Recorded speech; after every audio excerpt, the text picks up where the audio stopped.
Okay, hi, I'm Ode, and I play against Red. Hi, I'm Kat and I play Red, and we are here on Sunday of Spiel. Yeah, everybody's tired, and I need to fix it up so I can go to sleep now. Plantanuba's sold out. Yes. Did it sell out yesterday during the day? Yes, if we wanted to, we could have sold out on Friday, but we kept one pallet for the weekend so that if people attend on the weekend, so they would not be on a booth and say, oh, we just got here, you have no games left, that's so sad.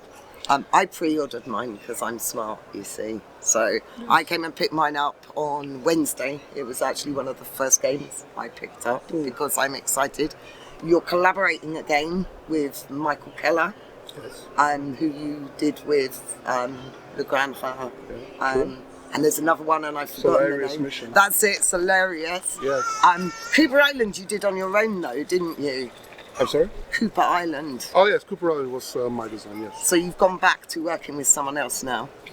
Yes, so Mike and I are friends, and we always talk about our games, so... You still friends?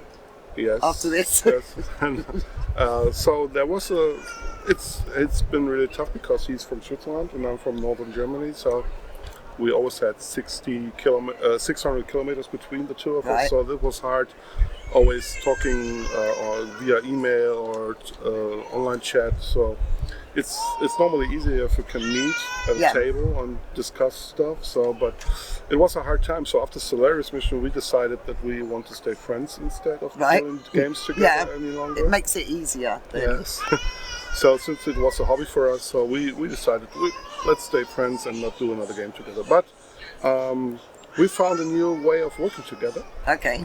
And it was way relaxed, and so we got a really good working relationship. And a couple of years ago, he approached me about this new game and asked me to join in again. And the game was so good, I really wanted to. So this is what we did. So you started Game Builders. Did you start that last year? Yes. That was your project? Really? Or, yes. Yeah, I'm doing it with a friend. Right, okay. And so we're two people. Applejack was a bit of a surprise hit last year as well. Oh, you liked it, right? Yeah, nice. I really enjoyed it. And it did quite well. It was okay, yes. It was a good first step into the publishing world. So. Because there's a lot less components in that than Platanuba, isn't there? Uwe is a really good designer, and he prepares the games in a way that you do not need to do much work on it because it's so well designed, and he already has a rule book that is very well written, so we had not so much work with the game. Yeah. Because we changed a few numbers here and there, did a little bit of balance, and added the flip sides of the boards. Yep. So those were not in the game when Uwe presented it to us. So the work was really smooth, and it was an easy start into the business. And this was basically, so Uwe's a friend of mine for a long time now. This was his idea to make it possible for us to start with a small game, learn how to publish games, and then we can go with a big game. That was like your test run. A little bit. So, and it was also very helpful because he is a big name in the industry, and people actually are coming to us to play his games and also to order his games, which is very important for retailers. So we had no relationship to retailers. So and having his name on the box. Having his name on the box meant we did not have to go to all the retailers.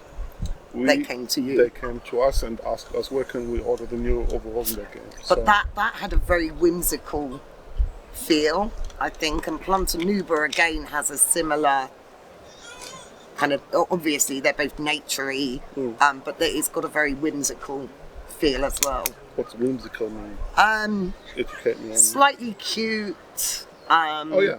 But not cute, but how would you describe it? Like mystical almost.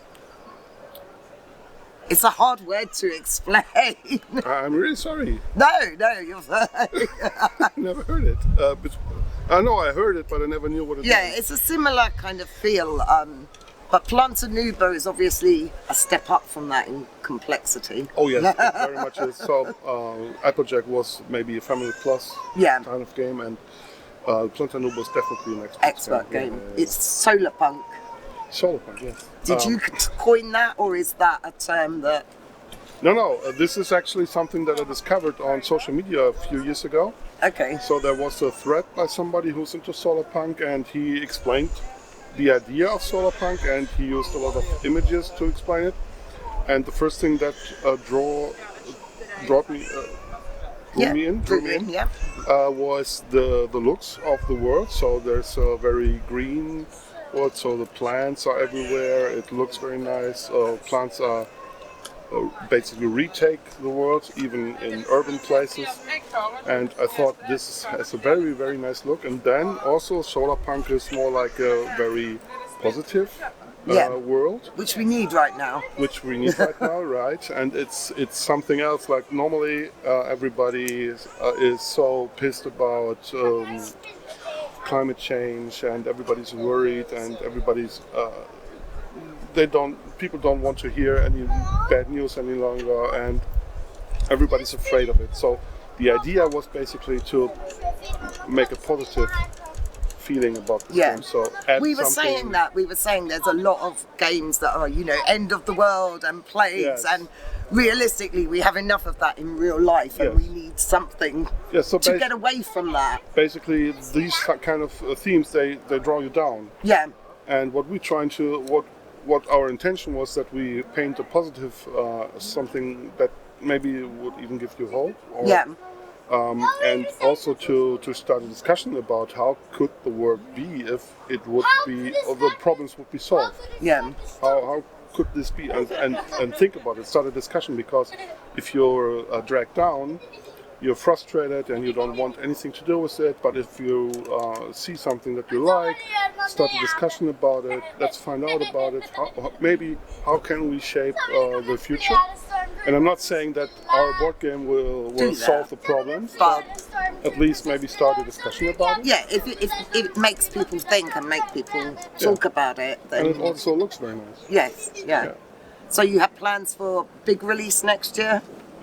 Not so far. So let me just tell you that we also did a book. Yes, the anthology of stories, is that? I was trying to read it because it's in German, so I was kind of partly taking a guess. It actually is. So when we showed our distributor, which is a book company here in Germany, that we're doing the solar punk game, they said, "Oh, this is a very nice idea." So solar punk is on the brink of being something pop culture-y, the next big thing maybe. Yeah. People start to talk about it. And they said, okay, this is a very good thing. We want to be part of it. Let's do a book. And then we had to write some guidelines for the writers that were hired to write the short stories for the book. And they pitched their stories to us, and we managed to keep them within the guidelines. So we made up this world and set some guidelines so the writers would know what to write about. So how is the society structured? How are hierarchies in this world? When does it play? Where do people live? So they're all stories that were kind of written specifically for that book, rather than stories that just happened to fit. Yes.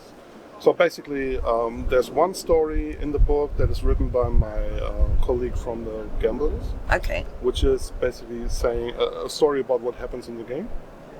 And all the other stories were written by other authors who got the guidelines and got very creative with this world that we wanted to do. So basically they're taking our idea and getting creative about it and take them to the next level. Just like Lucas Sigmund did, who did the art for the game.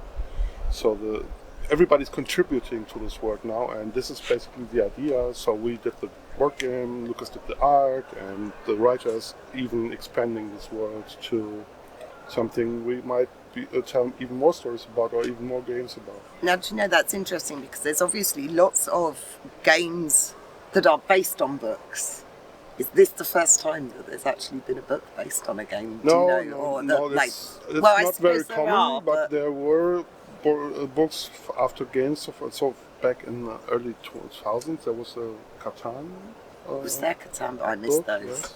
I know I've read the Warcraft ones. Even written by Rebecca Gabriel. Okay.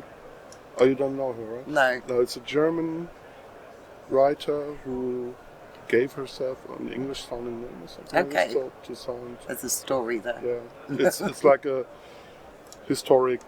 So it seems like it's history, but it's basically fantasy. Okay.